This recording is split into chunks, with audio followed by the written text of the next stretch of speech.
Morning student. Next हम पढ़ रहे थे basic practice of crop production और food production and management chapter of class 8 chapter 6। तो हमने राइट काइंड ऑफ सॉइल पढ़ लिया था। अब हम पढ़ेंगे सिलेक्शन ऑफ राइट सीड।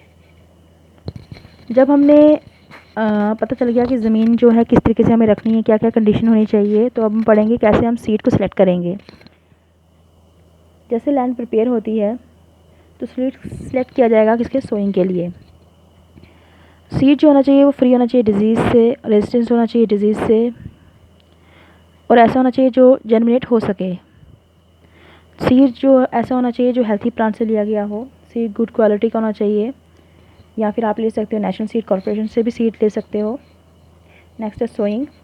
दो मेथड है यहाँ पे सोइंग के। सोइंग हुआ उसको ज़मीन में डालना। फर्स्ट है कि आप स्कैटर कर दो इसको, सीड को ज़मीन में हाथ से, जिसे ब्रॉडकास्टिंग बोलते हैं। अब बहुत सी डेवलप कंट्री में हाथ से नहीं करते, तो वहाँ पे क्या किया जाता है,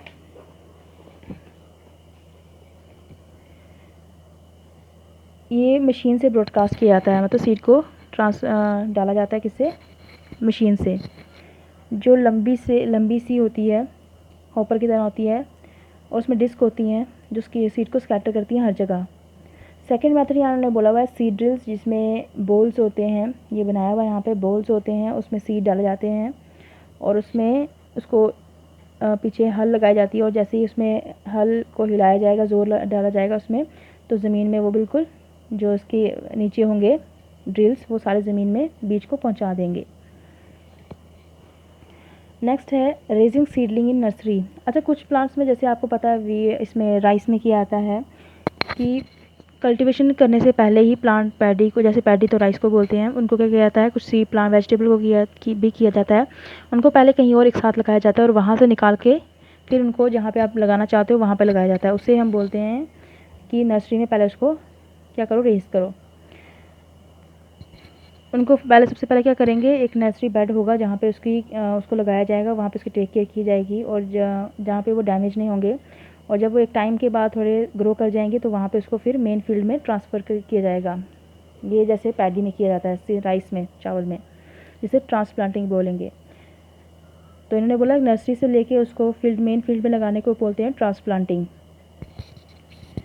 ट्रांसप्लांटिंग से क्या होता है, बैटर ज़मीन में वो जाता है, उसकी शूट डेवलपमेंट अच्छी होती है। अच्छा, ये ट्रांसप्लांटिंग किस में की जाती है, राइस में और कुछ वेजिटेबल में की जाती है। ट्रांसप्लांटिंग से पहले जो ज़मीन होती है उसको प्लफ किया जाएगा, हल चलाई जाएगी, मैन्यूर किया जाएगा, उसमें मैन्यूर डाली जाएगी। अब ट्रांसप्लांटिंग के दौरान प्रॉपर डिस्टेंस मेंटेन किया जाता है प्लांट्स में, उनको रोज़ में लगाया जाता है ताकि उनको सफिशिएंट सनलाइट मिल सके और वाटर मिल सके। और पैडी में तो, राइस में तो उसमें पानी डाला जाता है काफ़ी हाइट तक। और सीड जो होने चाहिए वो प्रॉपर डेप्थ में होने चाहिए, ये नहीं कि बीच में रहे, या सबसे नीचे कर दो या सबसे ऊपर कर दो, ऐसा नहीं होना चाहिए। उनकी प्रॉपर एक डेप्थ होनी चाहिए। जैसे यहाँ पे एक्टिविटी दी हुई है, तो उन्होंने बोला हुआ है कि हम लोग क्या करेंगे, 3 अर्थन पॉट्स लेंगे ABC, उनमें सीड्स डालेंगे, और एक को क्या करेंगे 2 सेंटीमीटर डालेंगे ए वाले में, दूसरे वाले में क्या करेंगे 5 सेंटीमीटर की डेप्थ में डालेंगे, और थर्ड वाले को 10 सेंटीमीटर की डेप्थ में डालेंगे। तो यहाँ पे देखो, जो 2 वाला होगा वो भी अच्छे से जर्मिनेट नहीं करेगा, और 10 वाला भी नहीं करेगा, मगर 5 वाला जो होगा अच्छे से जर्मिनेट कर जाएगा।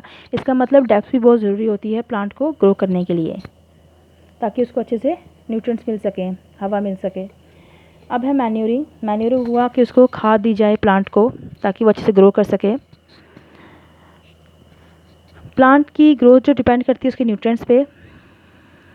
लगातार अगर आप एक खेत में लगातार फार्मिंग कर रहे हैं, वहाँ पे क्रॉप को उगा रहे हैं, तो वो वहाँ पे सारी न्यूट्रिएंट्स ख़त्म हो जाते हैं, तो वहाँ पे मैन्यूर फर्टिलाइज़र डालना पड़ता है। मैन्यूर नेचुरल होता है, फर्टिलाइज़र जो होता है केमिकली बनाए जाते हैं। अब ये मैन्यूर फर्टिलाइज़र मेजर सोर्स है न्यूट्रिएंट के क्रॉप के लिए। मैन्यूर जो होता है ऑर्गेनिक मटेरियल होता है, जो ज़रूरी एलिमेंट्स प्लांट को देता है मगर कम अमाउंट में। मैन्यूर क्या करता है, ऐड करता है ऑर्गेनिक मैटर। ऑर्गेनिक हुआ जो लिविंग थिंग से बना जाए, उसे बोलते हैं ऑर्गेनिक मैटर, जो वाटर होल्डिंग कैपेसिटी उसकी ज़मीन की बढ़ाता है। इंपॉर्टेंट टाइप ऑफ मैन्यूर जो है, जैसे फार्म यार्ड मैन्यूर है F5M, ग्रीन मैन्यूर है, कंपोजिट है, सी मैन्यूर है, पोल्ट्री मैन्यूर है। अब फॉर्मर मैन्योर क्या है? Is the most valuable organic matter, बहुत ज़रूरी ऑर्गेनिक मैटर है। कॉमनली ये अप्लाइड होता है सॉइल में। ये मतलब पूरे जो सबसे गरीब आदमी होगा वो भी इसको अफोर्ड कर सकता है।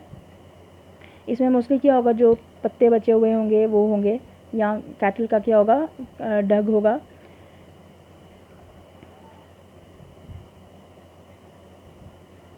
अब यहाँ ग्रीन मैन्योर बताया गया है। तो हम क्या करते हैं कि उसको प्लफ जब करते हैं या ज़मीन को ऊपर नीचे करते हैं प्लांट लगाने से पहले, ताकि उसकी फिजिकल स्ट्रक्चर अच्छा हो जाए, तो उससे उसकी सॉइल फर्टिलिटी बढ़ जाती है। उसे ग्रीन मैन्योरिंग बोलते हैं। जैसे लिग्यूमिनस क्रॉप्स होती हैं ये, जिसमें नोड्यूल्स होते हैं, जैसे बीन्स हो गया, काउपी, हॉर्स ग्राम, जो दालें होती हैं, ये ग्रीन मैन्योर में आती हैं। कंपोजिट में कैटल का वेस्ट होता है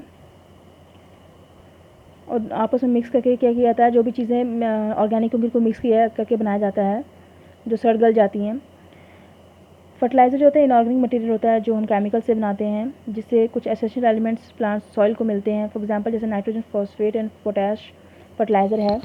फर्टिलाइज़र जो है ऐड करते हैं सॉइल में in the form of NPK fertiliser, nitrogen, phosphate and potash. Other fertiliser जो हैं chemical, calcium, ammonium nitrate, CAN जिसे बोलेंगे, यूरिया, सुपर फॉस्फेट एक्सेट्रा, ये भी हैं। फर्टिलाइज़र जो हैं ये किए जाते हैं, स्प्रे किए जाते हैं किसमें, क्रॉप्स में, और सॉइल में ऐड हो जाते हैं।